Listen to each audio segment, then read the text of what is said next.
মৰমৰ ছাত্ৰ ছাত্ৰীসকল, তোমালোকক স্বাগতম জনাইছোঁ। আজি আমি ৰুটটোৰ অৱস্থান সংখ্যা ৰেখাত কেনেকৈ নিৰ্ণয় কৰে তাক দেখুৱাবলৈ যত্ন কৰিছোঁ।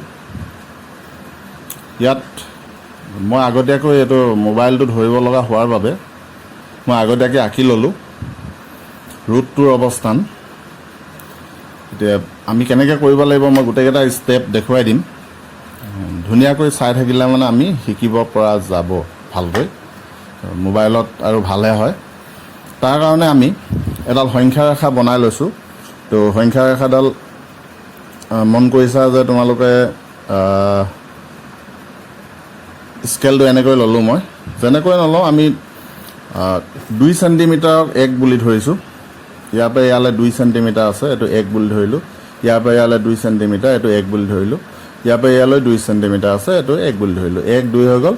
আৰু এফালে সংখ্যা ৰেখাত -1, -2 এই সংখ্যাবোৰ থাকিলে। তাৰপিছত আমি পেঞ্চিল কম্পাছ আমি এনেকুৱা ল'ব লাগে। পেঞ্চিলডাল অলপ দীঘল হ'লে মানে ভাল হয়। এইটো দীঘল পেঞ্চিল, জোঙা হ'ব লাগিব। আৰু তেতিয়া আমাৰ ধৰিবলৈ ইয়াত ধৰি এনেকৈ কৰিলে মানে বহুত সুবিধা আছে।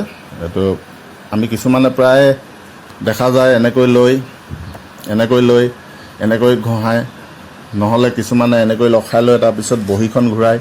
তো এইবিলাক কৰাতকৈ আমাৰ আটাইতকৈ সহজ উপায় হ'ল ইয়াত লৈ আমি যদি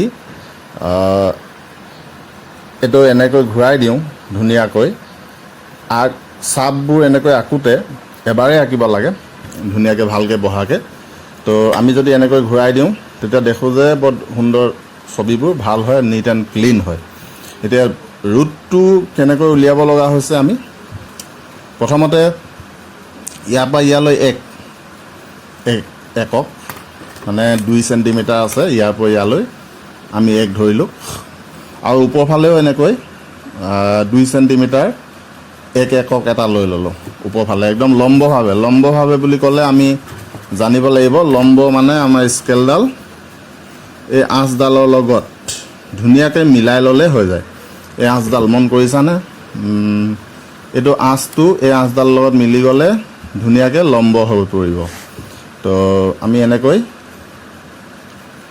আঁচডাল এনেকৈ মিলাই ল'লে মানে ইয়ালৈকে ইয়াত 2 ইয়াত পৰিছে এইটোত, গতিকে এইটো 1 একক হৈ গ'ল। এফালেও 1 একক। তো তাৰপিছত আমি এইটো পূৰা কৰি দিলোঁ, এটা ত্ৰিভুজ পালোঁ এনেকৈ। এই ত্ৰিভুজটোত আমাৰ ইয়াৰ পৰা ইয়ালৈ ৰুটটো হৈছে, কেলৈ হৈছে?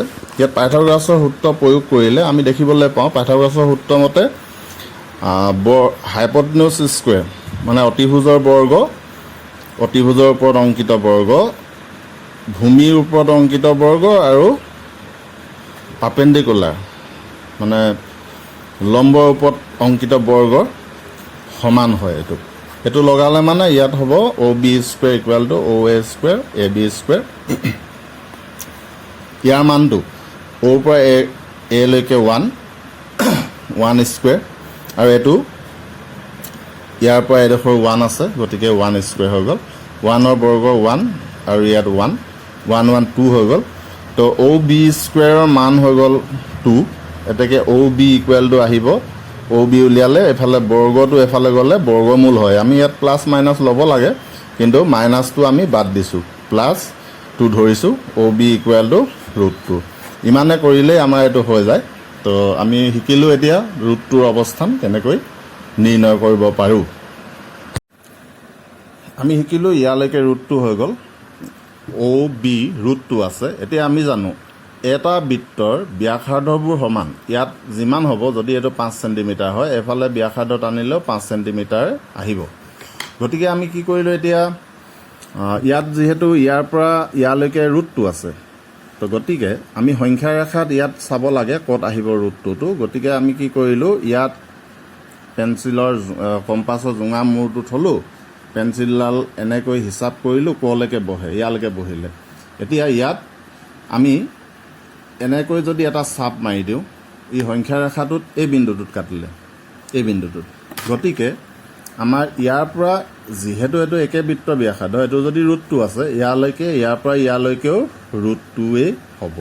অৰ্থাৎ মানটো হৈ গ'ল ইয়াৰ পৰা ইয়ালৈ ৰুটটো, আৰু সংখ্যা ৰেখাত অৱস্থানটো এই পজিশ্যনটো, এই বিন্দুটোৱে, এইটো বিন্দুৱে ৰুটটো বুজাইছে।